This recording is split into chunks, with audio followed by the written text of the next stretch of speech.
quisiera más bien... La Comisión de la Verdad es un tema así es. grueso. Mira, es lamentable que cada vez que uno intente hacer un análisis de la coyuntura, siempre tenga que plantear un panorama sombrío. Yo creo que el Perú, luego del informe de la Comisión de la Verdad este 28 de agosto, tiene puede producir un escenario en que el Perú cambie, o sea, sea otro Perú en medio de todas las variables permanentes de la crisis. ¿Cómo así? Me refiero a lo siguiente: si la Comisión de la Verdad no tiene la prudencia para resolver este tema irresuelto históricamente entre civiles y militares, que de alguna manera explican la fragilidad de la democracia a lo largo del siglo XX, ¿no es cierto? El Perú va a volver al pasado. Acabo de leer un artículo de Mariano Grondona en La Nación, ¿no?, donde él dice, tiene una frase muy sencilla, ¿no? Hay sociedades que miran al futuro, es decir, son sociedades que están pensando en cómo reforman sus fuerzas armadas, cómo reforman sus fuerzas policiales, cómo promueven la inversión privada, cómo expanden la inversión social. Y hay sociedades que piensan en el pasado. Y generalmente las sociedades que piensan en el pasado son las sociedades que han perdido la esperanza. Son las sociedades cuya clase política, cuyos actores han llegado a la conclusión que no hay grandes posibilidades hacia el futuro y vuelven al pasado. Que hay que buscar las culpas de por qué estamos así. Exacto. Claro, entonces como las cosas están tan mal en el presente, hay que encontrar a los culpables, ¿no es cierto? Es una especie de reacción social, psicológica, probablemente inconsciente, pero que revela una realidad totalmente poderosa que está ahí presente, ¿no?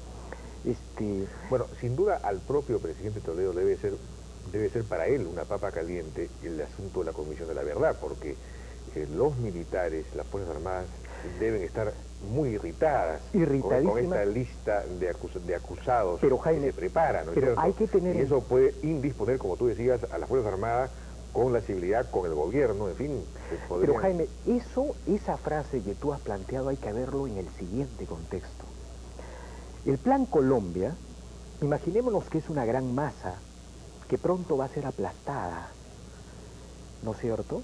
Y obviamente el narcotráfico, como un fenómeno internacional del mal, va a tener que buscar el territorio, el campesinado, la base social, donde replegarse. Y ahí los países en Sudamérica son concretos: Bolivia, Perú, Ecuador, ¿no es cierto? Pero ¿dónde hay mayores posibilidades de expansión? Perú. ¿Y por qué? Porque hay 4 columnas armadas de Sendero Luminoso que se pasean, uno no sabe por qué.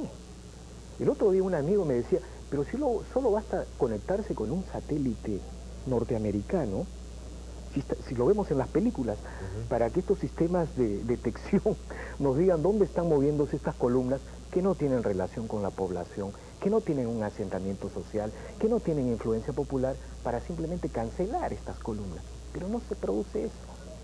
No se produce eso por algo, porque tengo la impresión que las Fuerzas Armadas están contemplando lo que está pasando en este tema y están esperando mejores circunstancias o mejores ocasiones para establecer un nuevo diálogo con la civilidad, con los partidos y el gobierno. En ese contexto está el tema de la Comisión de la Verdad. Estos 1000 hombres que fueron a la zona del Valle del M, donde están las columnas senderistas, parece que ya...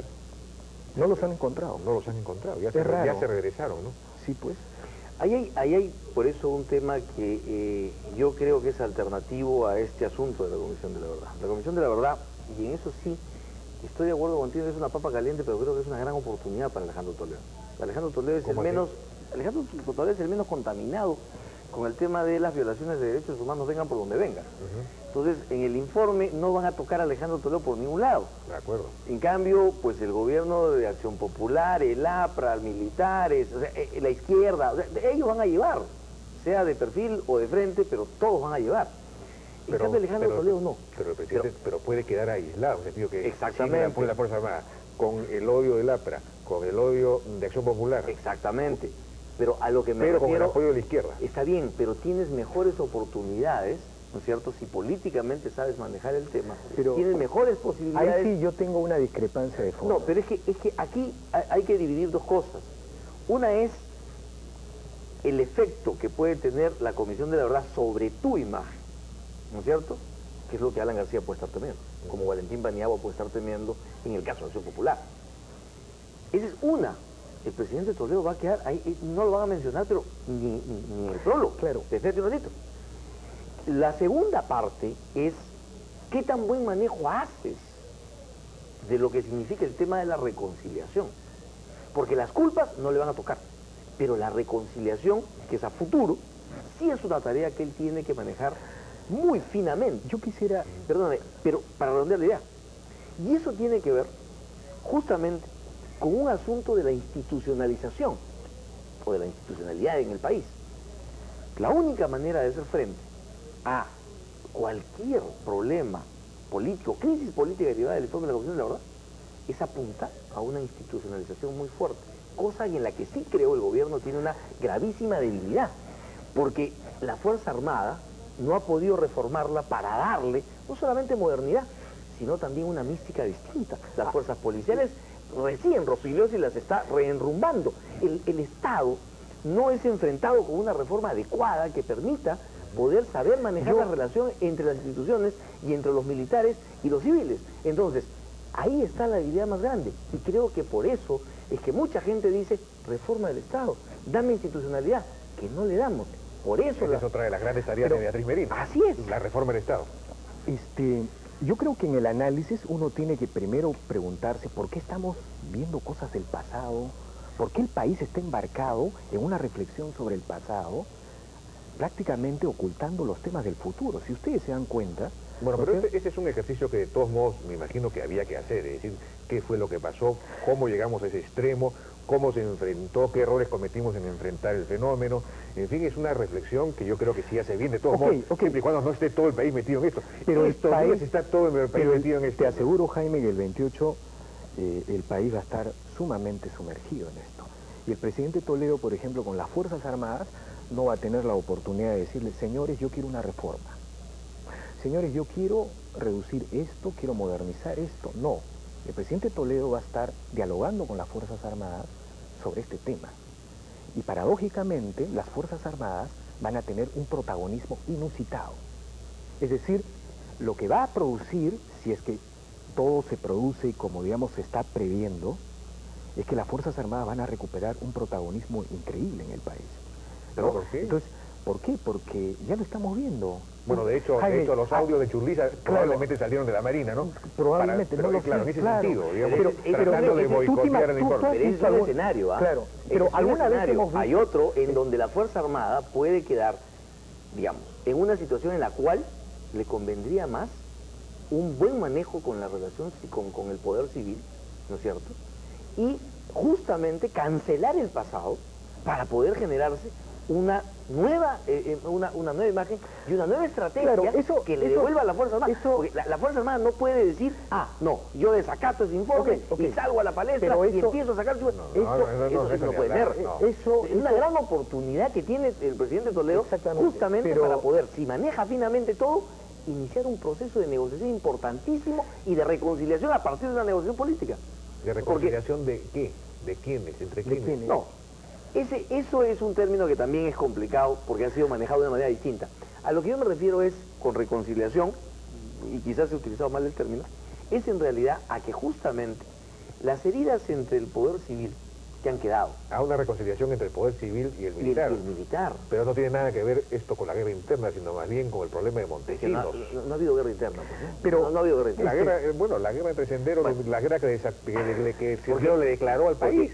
Y mira, yo te planteaba la diferencia... Está bien, pero yo te planteaba la diferencia justamente. ¿Por qué? Mira, Alan García... el tema de la comisión... Déjame aprenderlo. Alan García y Acción Popular, ¿a qué se van a dedicar todos estos tiempos? O el APRA, no Alan García. No, el Perú está en los 80. A defenderse de lo que puede haber. Jaime, el Perú está en los 80.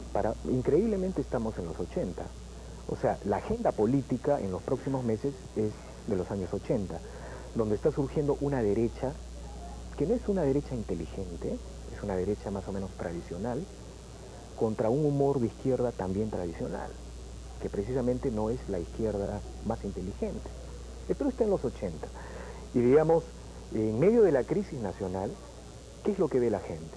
Bueno, son los mismos que estuvieron antes de Fujimori y están haciendo esta desgracia.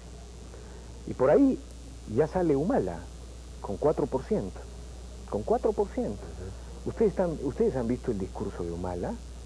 Es un soldado en estrictos... Es Velasco revivido. Pero ojalá fuera Velasco. Es un Velasco milenarista, quiere recomponer el Tehuantinsuyo, entre otras cosas. Entonces, si uno vive si uno está atravesando ese escenario, uno debe preguntarse por qué hemos llegado a esto. Mira, luego de haber desarrollado una estrategia subversiva, donde es cierto han habido excesos en los años 80, pero donde hemos enfrentado... Algunos en los 90 también. Algunos en los 90, y donde hemos enfrentado a uno de los movimientos guerrilleros más crueles del mundo, pero sin embargo, todos los jefes guerrilleros están vivos en la cárcel, ¿no es cierto? Otros países del mundo estudian la estrategia peruana por la participación de masas que hubo en el combate contra la guerra de Sendero. Es fenómeno de estudio en institutos. Es una guerra que se ganó. Es una guerra que ganamos, ¿no es cierto? Y donde nuestro ejército, querámoslo o no, fue un baluarte de institucionalidad y nacionalidad, como no lo fueron los partidos, que fueron muy costeños, muy urbanos, quienes, digamos, estaban más cerca para entender al mundo andino, eran los del ejército, porque la mayoría de ellos venían de ahí, ¿no es cierto? No lo era el APRA, no lo era la izquierda, no lo era Acción Popular, no lo era la iglesia, no lo eran los municipios. Entonces, cuando hemos vivido ese tipo de estrategia contrasubversiva, y tenemos al frente a Chile, tenemos al frente a Argentina, tenemos al frente a Uruguay, donde estos países, donde estos ejércitos hubieran estado en los Andes, simplemente hubieran aplicado la bomba atómica, ese era su concepto, desaparecer étnicamente a una sociedad andina, ¿no es cierto? Ellos lo hubieran hecho.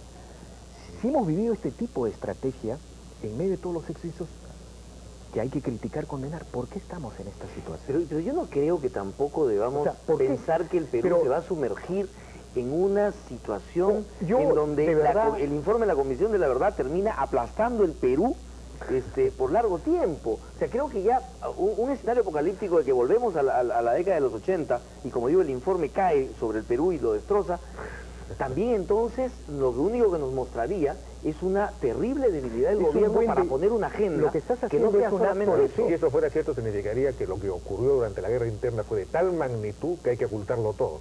Entonces, probaría la necesidad de la Comisión de la Verdad. Ese es el problema, ¿no? Lógicamente hablando. Pero lo que probaría podría ser más bien una respuesta no formulada.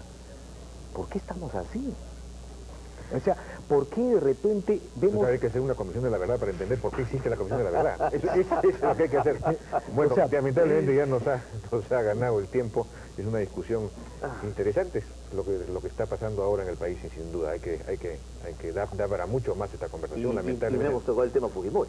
Y no hemos tocado el tema Fujimori. Exactamente. Ese es también va a ser uno de los efectos que puede traernos la Comisión de la Verdad. Exacto. También. Bueno, pero te estás contradiciendo en todo. No. Terminas con una frase totalmente contradictoria con todo lo que has dicho. No, absolutamente, por una razón. Caramba, Enrique. Perdón. Me habla de la Comisión de la Verdad. Todos los días lo escucho entrevistando sobre el tema de la Comisión de la Verdad. Pero lo que no es contradictorio, lo que yo señalo es que tampoco podemos decir, oye, vamos a cargar la pesada cruz del informe de la Comisión de la Verdad, entonces país, prepárese para solamente hablar de Abimael y de las Fuerzas Armadas. Pero eso es lo que está pasando, Enrique. No es así. Estos días, no hay que dejarse llevar también por el momento, ¿no? El chuponeo y el abucheo en Arequipa cambió el escenario. O sea, esperemos otro abucheo y otro chuponeo para que cambie el escenario luego del 28. Bueno, en el Perú no te vas a aburrir no vas a esperar muchas cosas. Bueno, espero que tenemos que retomar esta conversación dentro de un par de días. Muchas gracias a Víctor Andrés Ponce y Enrique Castillo. Vamos a una pausa. Y como parte de su informe final, la Comisión de la Verdad está contemplando entregar al Ejecutivo un plan integral de reparaciones, tanto individuales, es decir, a las víctimas directas o a los familiares de las víctimas, digamos, como reparaciones también colectivas. Y habría 6 clases de reparaciones. Reparaciones simbólicas, que incluirían declarar a nivel nacional un día de homenaje a todas las víctimas del conflicto armado interno, por ejemplo, levantar un monumento en memoria de la tragedia nacional, el cierre de ciertos penales. Luego habría reparaciones en salud, para lograr la recuperación de la salud física, mental y emocional de las víctimas.